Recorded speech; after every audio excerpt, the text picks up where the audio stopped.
Y aquí está el doctor cubano, años atrás, estamos hablando en este caso del 2003, respondiendo a un interrogatorio de una de las figuras en la dictadura cubana en ese momento sobre el tratamiento a un disidente, a un hombre que según este doctor estaba en muy buen estado de salud. El diagnóstico no fue muy acertado porque poco tiempo después el régimen tuvo que dejarlo en libertad porque el hombre estaba muy enfermo, era Oscar Chepe Espinosa. Bueno, situación de salud, evolutivamente, desde agosto del 2003, se ha realizado una serie de pruebas de laboratorio y de estudios imagenológicos que arrojan que esa enfermedad se mantiene estable. ¿Pudiera decirnos qué pruebas se le han hecho? Bueno, se realizaron estudios de función hepática, lo más conocido por la población como transaminasa, que se mantienen desde agosto del 2003, es decir, normales, con cifras normales. Sí, sus cifras de transaminasa son normales. ¿Eso se interpreta como qué? Como que el hígado está funcionando correctamente. El doctor está en África y el señor Pérez Roque, que es quien lo interroga, ya no es parte de la nomenclatura del régimen cubano. Y por supuesto, ya sabemos, el disidente Oscar Espinosa Chepe falleció años después en España. Un gusto presentarles a una doctora que nos ha ayudado tanto a nosotros en lo que es la cobertura de esta crisis generada por el brote de ébola, la doctora Eileen Martí, que es profesora en el Departamento de Microbiología Molecular y Enfermedades Infecciosas en la Universidad Internacional de la Florida, una autoridad de nivel mundial que incluso estuvo en Nigeria un mes en la batalla contra el ébola. Buenas noches, gracias por estar aquí. ¿Cómo estás? Muy, pero muy bien, encantado de tenerla con nosotros. Gracias. La sorprende que tan rápido ya aparezca esto. Hay personas que dicen, caramba, llegaron hace una semana y ya alguien de la delegación cubana está con ébola, pero cientos de médicos han muerto. Sí, la verdad es que más de casi 600 médicos y enfermeras han tenido la ébola en esta época, y de esos más de mitad se han muerto.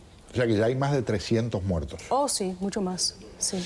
Y como están las cosas hoy, leía que hay un destacamento médico cubano que en Sierra Leona, precisamente donde él contrajo el ébola, inicialmente no recibía a los pacientes, o sea, estaban ellos esperando que le llegaran pacientes. ¿Por qué sería eso? Bueno, eso es en parte porque tienes que hacer las campanas adecuadas para que la gente se sienta seguro que cuando van a los lugares donde se tratan estos pacientes, lo van a tratar bien, y también tienen algunos miedos de que no van, que si se mueren, que lo van a cremar y cosas así que son contra las religiones de estas personas. La Organización Mundial de la Salud es quien coordina el trabajo, por ejemplo, de los integrantes de la delegación de Cuba, ¿correcto? No de todos los que están allá ayudando, pero sí de los cubanos. Los cubanos están abajo de la sombrilla de la Organización Mundial de Salud, la OMS. ¿Eso de alguna forma garantiza que tengan acceso a los recursos necesarios para protegerse de la mejor forma posible? Sí, por supuesto. Y la OMS también asegura que todos estos médicos los entrenan antes de poder entrar en las salas donde están las personas con la ébola. Y yo estoy segura que estos médicos pasaron por lo menos 3 semanas en entrenamiento antes de poder entrar donde están los pacientes, porque eso es lo normal y que hace la OMS para esto. O sea que una de las razones que no vemos videos, fotografías de médicos cubanos tal vez atendiendo personas es que están todavía terminando su proceso de entrenamiento en África. Bueno, yo no sé el día que llegaron, claro, pero claro. Pero sí pasan varias semanas. Claro, y yo sé, exactamente. Muchos casos, bueno, un número de casos han llegado a Estados Unidos a recibir tratamiento, pero en este caso, por primera vez viajarán a Suiza, va a ser en Ginebra, y ¿hay alguna diferencia y alguna situación en particular que haga que ese lugar de Europa sea el mejor, por ejemplo, de Europa? Bueno, no es necesariamente el mejor de Europa. Hay varios, pero en Europa también hay muy pocos centros que están capacitados para en una manera adecuada y controlada tratar estos pacientes que tienen esta enfermedad que es tan peligrosa. Igual en los Estados Unidos, nosotros en los Estados Unidos nada más que tenemos 19 camas para tratar pacientes de la ébola, y entre esos 19 nada más que 10 están preparadas actualmente para usarlas de verdad. O sea, hay muy pocas en el mundo. Pero hay un nivel, por ejemplo, supongamos en Ginebra, que no existe, por ejemplo, en África. Cuando hablo de un nivel de calidad de equipos, de capacidad, de aislamiento, etcétera, etcétera. Sí, los cuartos tienen algunas cosas que no podemos hacer en África, que no tienen la capacidad, aunque donde está actualmente en Sierra Leona es un centro que acaban de terminar, que tiene 92 camas y entre ellos 12 están designadas precisamente para médicos y enfermeras del extranjero que se enferman con la ébola. Y entonces ahí hay médicos británicos que están precisamente para cuidar personas igual que este médico de ¿Y por qué Cuba. piensa entonces que deciden que lo trasladarán a Europa?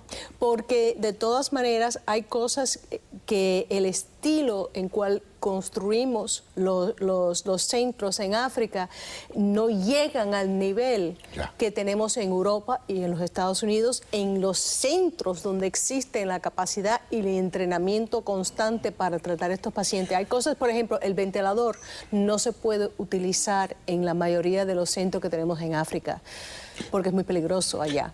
Doctora, y sin pena lo que piense sobre nosotros los periodistas, los medios de comunicación en algunos casos han llevado a un nivel de generar más miedo que información a lo largo de los últimos tiempos. Ahora se ha calmado, pero hubo un momento en que casi era imposible mirar, escuchar, leer algo que no incluyera, nos va a comer a todos el ébola.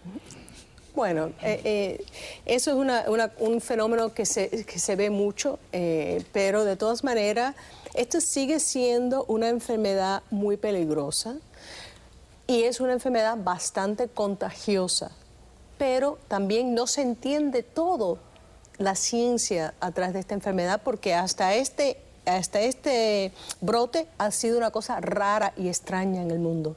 Mientras conversamos estamos mostrando fotos de médicos cubanos precisamente en África, pero quería preguntarle, la Organización Mundial de la Salud y el Centro aquí de Control de Enfermedades hablaron de unas proyecciones que llevaban a pensar que en diciembre podía haber 10.000 nuevos casos por semana y se habló de que a principios del año próximo había un cono de proyecciones que iban desde más de 500.000 de casos hasta 1,5 millones. No parece que eso va en esa dirección, gracias a Dios, porque ¿qué está pasando? Claro, y eso es exactamente gracias a Dios, pero eso es porque esas proyecciones eran si nadie cambiaba nada. Y hemos hecho muchos cambios. Mira, ver todas las clínicas nuevas que hemos creado en Sierra Leona, en Liberia, etcétera, en los diferentes países. Las contribuciones de China, de los Estados Unidos, de Cuba, de Australia, de Alemania, etcétera, etcétera. Todo eso está cambiando la situación y reduciendo los número de personas. Pero también hay otra cosa. Esta es una enfermedad que es como si fuera una ola, y eso es normal que sea así. Como una montaña rusa. Sí, exacto. Ese es parte del problema. Doctora, me dijo una cosa interesantísima un ratito antes del programa. Me hablaba de que esto es el equivalente a un incendio en un bosque. Exactamente. Y si dejas un árbol con flamas, puedes empezar de nuevo. O sea que hay que asegurarse de que uno llega a cero. A cero. Es muy importante. Doctora. Y por eso ya hemos visto varias veces que ya en este brote ha bajado y subido de nuevo en varias áreas. Qué placer tenerla con nosotros. Aprendemos. Ay, gracias. Muchas gracias. Muy, pero muy amable. Vamos a investigar lo que está ocurriendo ahora en la guerra contra el terrorismo. Y para eso vámonos por un instante a una ciudad que se llama Derna, una ciudad muy importante estratégicamente porque está en la costa del mar Mediterráneo, en Libia, y puede ser un punto en el que los terroristas tengan acceso a suministros y también ellos exportar lo que quieran a través de esos puertos.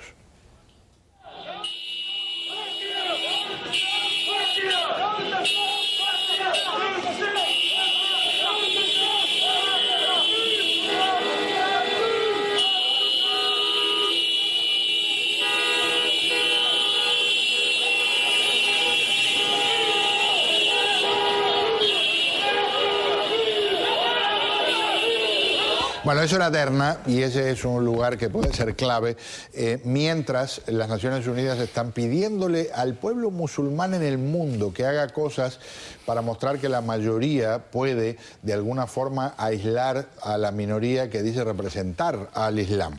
Así que mientras vemos estas imágenes de Derna, les cuento que está con nosotros el profesor Daniel Álvarez, que es director de la iniciativa para el Centro Mundial de Estudios Islámicos de la Universidad Internacional de la Florida. Bienvenido, ¿qué piensa?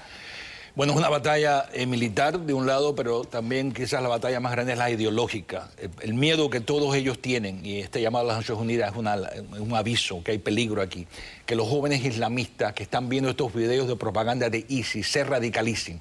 Mientras más ISIS sigue en esa posición de protagonismo, la visibilidad que tiene, que es enorme, Pedro, todas las noches tú lo estás discutiendo aquí, los jóvenes se sienten atraídos por ese ideal de restaurar el califato islámico de hace más de 1000 años. Ese tipo de propaganda es peligrosa porque el salafismo, el fundamentalismo islámico está a un paso de radicalizarse y ese es el peligro más grande. Así que la batalla ideológica es fundamental, el llamado es necesario. Ya los árabes se han movilizado a hacer este tipo de llamados. El gran mufti de Arabia Saudita condenó a Al-Qaeda, condenó a ISIS, le llamó el peligro, el mal más grande, el enemigo más grande del Islam. Pero hace falta hacer mucho más porque la batalla de propaganda la estamos perdiendo. Vamos al tema de Israel, del ataque terrorista que sufrieron con esa incursión sangrienta en una sinagoga en Jerusalén. Por cierto, en las últimas horas se destruyó la casa de un palestino que había sido protagonista de un acto terrorista y también se ha reforzado la seguridad de una forma impresionante en Jerusalén y en otros puntos de Israel, pero se habla de que esto puede atrasar, quién sabe si meses o años, la posibilidad de hablar de paz. Indiscutiblemente, es inaceptable. Me gusta que la autoridad palestina, Mahmoud Abbas, ha condenado esto terminantemente como un acto terrorista, un asesinato, y que eso no se puede permitir. Me parece a mí de que estamos en una encrucijada muy grande. El gobierno de Netanyahu tiene que, me parece a mí, tomar la iniciativa y trabajar con las fuerzas moderadas en los territorios palestinos, particularmente la autoridad palestina de Mahmoud Abbas. En mi opinión, yo lo he dicho históricamente, tú me has oído decirlo varias veces en todos los diferentes foros, que la autoridad palestina es la mejor esperanza para algún tipo de negociación y arreglo para una solución pacífica. Desgraciadamente, lo que estamos hablando de ISIS puede pasar en los territorios palestinos. Ya pasó en Gaza, que se radicalicen los palestinos en la ribera occidental. Estamos hablando no solamente un retraso, es decir, el fin de cualquier esperanza de una solución de dos estados. Estamos hablando de una guerra posiblemente sin fin, y eso sería una tragedia para los palestinos, sumamente como para los israelíes. Y un punto para rematar la conversación, pero ahora visto desde el ángulo palestino, cuando ven la construcción de más asentamientos en los alrededores de Jerusalén, una forma de rodear, digamos, una ciudad que está en disputa y que obviamente hace todavía más amarga la polémica. Muy amarga. Mira, la solución final, cualquier forma que tú la mires, tiene que incluir algún tipo de concesión con la situación de Jerusalén. Algo que lo que propuso Ehud Barak en el año 2000, reiterada en el año 2001. Los palestinos, francamente, con el liderazgo, la falta de liderazgo de Yasser Arafat, perdieron la oportunidad de retomar el 97% de los territorios ocupados. Tenemos que volver a ese plan de paz porque es el único plan viable y el único plan aceptable que puede Mahmoud Abbas presentar a los palestinos y decir, aquí tengo algo que ofrecerle. Netanyahu y Abbas tienen que sentarse para evitar que esto degenere a una situación insostenible y una tragedia para ambos pueblos. Gracias, caballero. Gracias a ti. Muy, pero muy amable.